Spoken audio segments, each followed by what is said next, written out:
புதுக்கோட்டை, நாமக்கல் உள்ளிட்ட மாவட்டங்களில் சீறி பாயும் காளைகளுடன் மாட்டு வண்டி எல்கை பந்தயம், ஜல்லிக்கட்டு போட்டிகள் நடத்தப்படுகின்றன.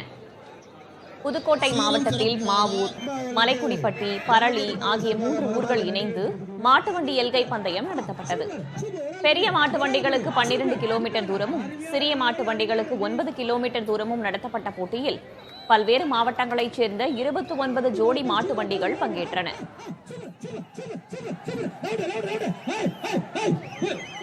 நாமக்கல் மாவட்டம் குமாரபாளையத்தில் ஜல்லிக்கட்டு பேரவை சார்பில் நடத்தப்பட்டும் ஜல்லிக்கட்டு போட்டியில் 500 காளைகளும் 250 மாடுபிடி வீரர்களும் பங்கேற்று விளையாடுகின்றனர்.